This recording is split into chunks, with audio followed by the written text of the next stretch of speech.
नमस्कार साथियों, आप सभी का एक बार फिर से आपके अपने YouTube चैनल पर स्वागत है।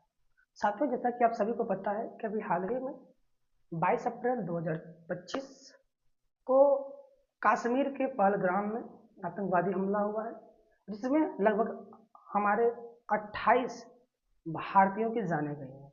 तो सबसे पहले उन तमाम भारतीयों के लिए मैं अपनी तरफ से श्रद्धांजलि अर्पित करता हूँ मेरे भाई।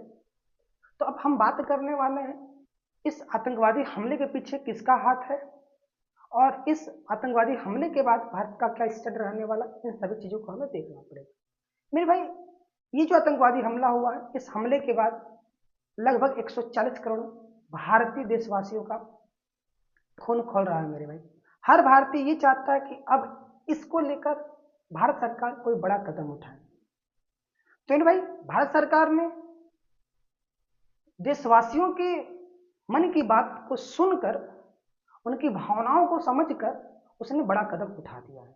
तो आइए चलते हैं, देखते हैं कि भारत ने पाकिस्तान की तरफ से हो रहे इस आतंकवादी हमले को लेकर किस प्रकार का कदम उठाया है। इसको हमें समझना पड़ेगा मेरे भाई। तो आइए चलते हैं, सबसे पहले हम बात करते हैं पहलगाम अटैक। मेरे भाई, यहाँ पर जो हमला हुआ है, इस हमले में आतंकवादियों ने धर्म पूछकर मारा है मेरे भाई। इसको आपको समझना पड़ेगा, ये बात हमें समझना पड़ेगा। तो यहां पर आप देख सकते हैं मेरे भाई कि यहां पर आतंकवादियों ने कहा कि जाकर मोदी को बताओ। यानी कि यहां पर एक दंपत्ति थे, जिसमें से पुरुष को यानी कि पति को मार दिया जाता है और पत्नी को छोड़ दिया जाता है। जब पत्नी कहती है कि जब पति को तुमने मार दिया तो मुझे भी मार दो, मैं जीकर क्या करूंगी। तो आतंकवादियों ने कहा कि तुम्हें हम इसलिए जिंदा रख रहे हैं कि ताकि तुम जाकर मोदी को बताओ।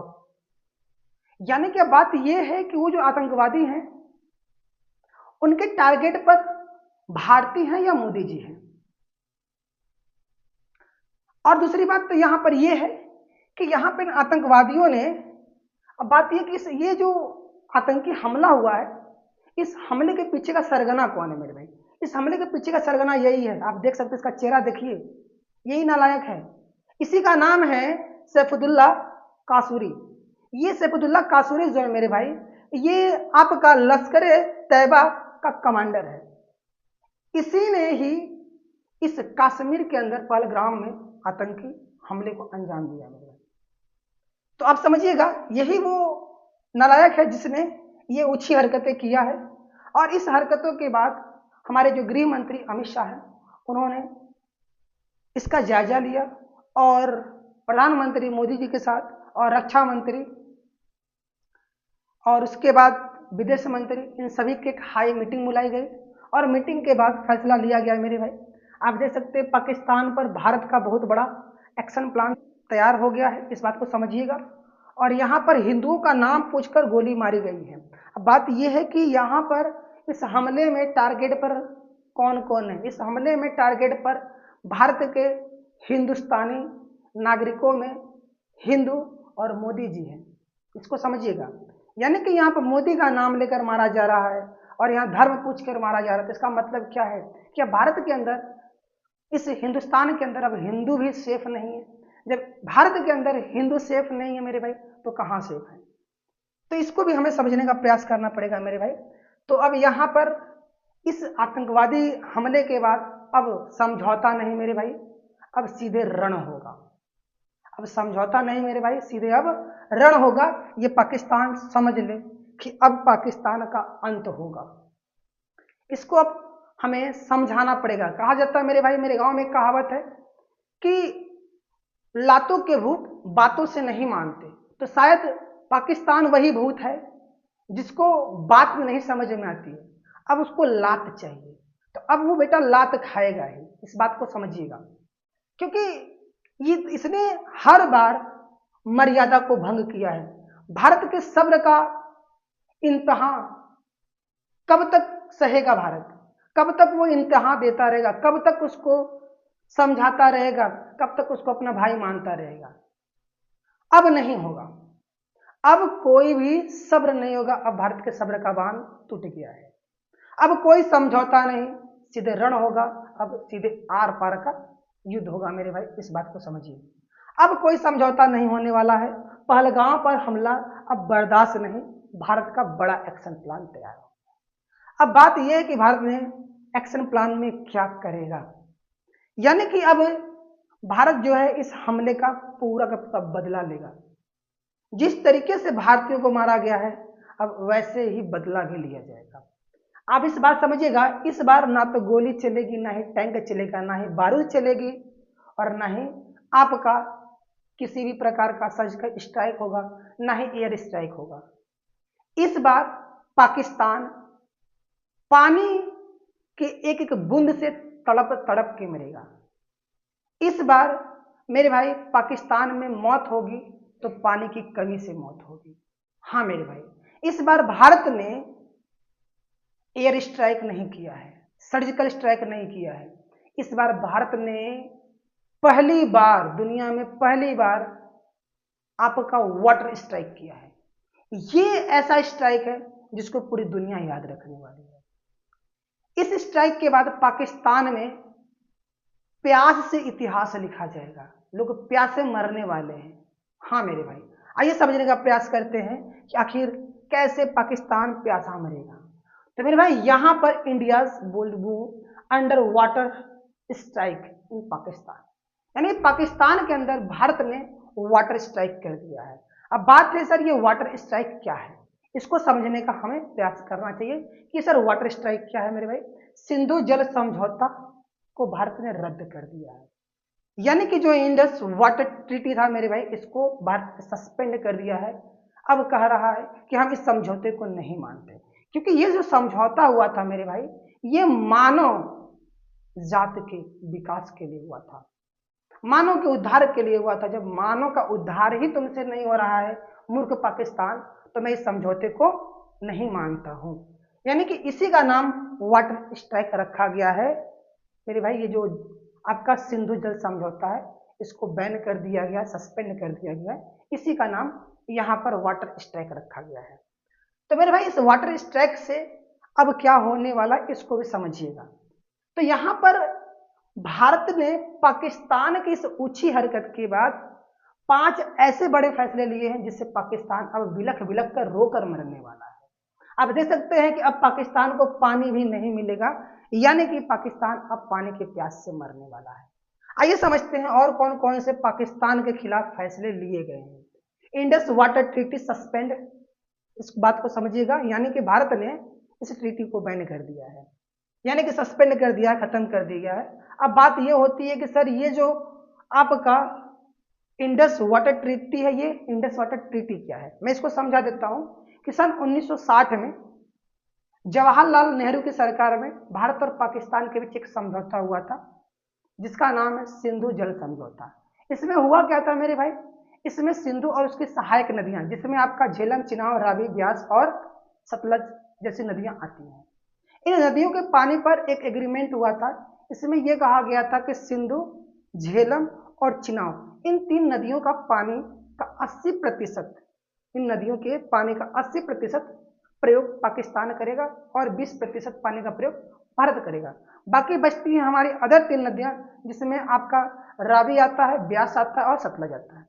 इन तीनों नदियों में पूरे पानी का केवल 20% पानी ही रहता है, और इस पूरे पानी का भी 80% पानी भारत यूज करेगा और बाकी जो 20% पानी है वो पाकिस्तान यूज करेगा। तो मेरे भाई ये ट्रीटी हुआ था 1960 में जवाहरलाल नेहरू की सरकार में। और इस जो सिंधु तथा उसकी सहायक नदियां हैं, इसी नदियों को पाकिस्तान का जीवन रेखा कहा जाता है। यानी कि आप ये सीधा समझ सकते हैं कि जो पाकिस्तान जीवन दिख रहा है इस समय, वो इन्हीं नदियों का देन है। अगर इन नदियों का पानी पाकिस्तान को नहीं मिलेगा तो पाकिस्तान की जीवन लीला समाप्त हो जाएगी। अब बस भारत ने उसकी जीवन लीला समाप्त करने की और पहला कदम बढ़ा लिया है मेरे भाई। तो ये आपको समझ में आया कि सिंधु जल समझौता क्या है। तो आइए हम थोड़ा आगे बात करते हैं कि यहां पर सिंधु जल समझौता के बाद जब पाकिस्तान के अंदर पानी नहीं जाएगा, सिंधु नदी तथा उसके सहायक नदियों को पानी को रोक दिया जाएगा, तो उसको क्या क्या प्रॉब्लम होगी इसको समझने का प्रयास कीजिए। तो यहां पर मेरे भाई इस स्ट्राइक के बाद पूरी दुनिया चौंक जाएगी। चौंक जाए क्या, चौंक गई है, क्योंकि ये इतिहास में पहला ऐसा स्ट्राइक है इतिहास में ये पहला स्ट्राइक है, वाटर स्ट्राइक, जिससे कि पाकिस्तान अब तड़प तड़प के एक एक बूंद के लिए मरने वाला है। ठीक है मेरे भाई, तो अब ध्यान समझिएगा, यानी कि अब बिना पानी के मरेगा पाकिस्तान। अब उसको एक एक बूंद नहीं दिया जाएगा, अब उससे कोई भी चीजें समझौता अब नहीं की जाएगी, अब सीधे आर पार की लड़ाई होगा। क्योंकि मैंने अभी आपको समझाया ना, ये पाकिस्तान जो है ये लातों का भूत है मेरे भाई, ये बात से नहीं मानने वाला है, इसको लात चाहिए तभी ये सुधरेगा। अब इस तरीके से वाटर स्ट्राइक के तौर पर इसको पहला लात तो सरकार के द्वारा पड़ गया, भारत के द्वारा पड़ गया है, अब शायद ये सुधर जाए। अब जब ये वाटर स्ट्राइक हुआ है मेरे भाई, सिंधु तथा उसके सहायक नदियों के पानी को भारत सरकार रोक देगी, तो अब पाकिस्तान में क्या होगा, पानी की कमी हो जाएगी, पाकिस्तान में सूखा पड़ जाएगा। जब पाकिस्तान में सूखा पड़ेगा तो यहाँ पर लोग पानी को तरसेंगे और लोग प्यास के बगैर मर जाएंगे। ठीक है मेरे, प्यास से मर जाएंगे मेरे भाई, पाकिस्तान में लोग प्यास से मरेंगे और वहां पर बूंद बूंद के लिए लोग तरस जाएंगे, यानी कि पाकिस्तान अब बूंद बूंद के लिए तरसने वाला है। जब सूखा पड़ जाएगा तो वहां की फसलें बर्बाद हो जाएगी, वहां सिंचाई नहीं होगा। तो मेरे भाई, सिंधु तथा उसके सहायक नदियों के पानी के 80% पानी से पाकिस्तान का पूरा सिंचाई होता है, और इसी नदियों के पानी से बड़े बड़े पाकिस्तान के शहर, कराची, लाहौर जैसे जो बड़े बड़े शहर है, मुल्तान जैसे बड़े बड़े शहर है, वो सभी इसी सिंधु और उसके सहायक नदियों के पानी से ही रेगुलेट होते थे। अब वो सभी के सभी शहर धराशायी हो जाएंगे, पाकिस्तान के अंदर जितने भी इंडस्ट्री थे वो सभी धराशायी हो जाएंगे, और नतीजा ये होगा कि वहां पर हॉस्पिटल भी बंद हो जाएंगे, और वहां पर जब इंडस्ट्री बंद हो जाएगा तो वहां पर बेरोजगारी आ जाएगा, भुखमरी आ जाएगा, दुनिया भर के प्रॉब्लम अब पाकिस्तान झेलने के लिए तैयार हो जाओ। ठीक है ना, क्योंकि अब तुम सुधरने वाले नहीं थे, हम लोग को मजबूरी में ये कदम उठाना पड़ा, क्योंकि हम लोग नहीं चाहते थे कि ये कदम उठाए, लेकिन तुम अपने ऊंची हरकतों से सुधरने वाले नहीं। अब बात ये होता है कि इसके अलावा भी भारत ने और कौन कौन से स्टैंड उठाए हैं। तो भारत ने सबसे पहला स्टैंड तो ये उठाया कि भारत और पाकिस्तान के बीच जो बाघा बॉर्डर था मेरे भाई, उसको बंद कर दिया है। बाघा बॉर्डर इस बात का प्रतीक होता है कि भारत और पाकिस्तान के बीच जो व्यापार है वो खुले हुए हैं, लेकिन जैसे ही बाघा बॉर्डर बंद हुआ, इसका मतलब भारत और पाकिस्तान के बीच व्यापार पूरी तरीके से बंद कर दिया जाएगा। अब पाकिस्तान से कोई भी व्यापार नहीं किया जाएगा भारत से, भारत के द्वारा अब पाकिस्तान से कोई भी व्यापार नहीं किया जाएगा, उसको बंद कर दिया गया। तो पहला तो कदम सरकार के द्वारा यही उठाया गया कि बाघा बॉर्डर को बंद कर दिया गया, जिससे कि पाकिस्तान से अब किसी भी प्रकार का व्यापार नहीं होगा। अब इसका नतीजा ये होगा कि पाकिस्तान के अंदर जो उसकी अर्थव्यवस्था है वो अब क्या हो जाएगी मेरे भाई, बहुत तेजी से गिर जाएगी। अब पाकिस्तान गरीबी से भी मरने वाला है, इसको भी आप समझिएगा। ठीक है, और दूसरा काम उसने ये किया कि भारत के अंदर जितने भी पाकिस्तानी उच्च आयोग थे उसको भारत के बाहर 7 दिनों का अल्टीमेट जारी कर दिया गया कि 7 दिन के अंदर आप भारत को छोड़कर अपने देश चले जाओ, और पाकिस्तान में जितने भी भारत के उच्चायुक्त थे उसको भी वापस बुला लिया गया है, और भारतीय नागरिकों को भी पाकिस्तान से वापस बुला लिया गया है। और यहाँ उच्चायुक्त ही नहीं, यहाँ पर भारत ने पाकिस्तान के वीजा को भी बैन कर दिया है, कैंसिल कर दिया है। इसका मतलब ये है कि अब भारत के अंदर कोई पाकिस्तानी व्यक्ति का, नागरिक का आवागमन पूरी तरीके से बंद हो गया है। अभी भारत के अंदर जितने भी पाकिस्तानी रह रहे हैं उनको भी अल्टीमेटम जारी कर दिया गया कि वो पिछले 48 घंटे के अंदर वो इसको खाली कर दे, भारत को खाली करके वो अपने स्वदेश लौट जाए। ये अल्टीमेटम पाकिस्तानी नागरिकों के लिए भी सरकार ने जारी कर दिया मेरे भाई। तो इतना ज्यादा भारत ने कठोर कदम उठाया, और इस कदम की एक्चुअल में बहुत ज्यादा आवश्यकता थी। तो इस कदम से पाकिस्तान सुधरेगा कि नहीं सुधरेगा, इस पे आपकी क्या राय है मेरे भाई, आप कमेंट में जरूर बताइएगा। आज के लिए केवल इतना ही, बाकी ऐसे ही इंपॉर्टेंट वीडियो के लिए आप मेरे चैनल पर बने रहे मेरे भाई। अगर आपको आज का क्लास पसंद आया मेरे भाई तो आप इस वीडियो को लाइक कीजिए, शेयर कीजिए। अगर आप चैनल पर पहली बार बने मेरे भाई इसको सब्सक्राइब भी कर लीजिए। बाकी मिलते हैं अपने नेक्स्ट वीडियो में, तब तक के लिए जय हिंद, जय भारत।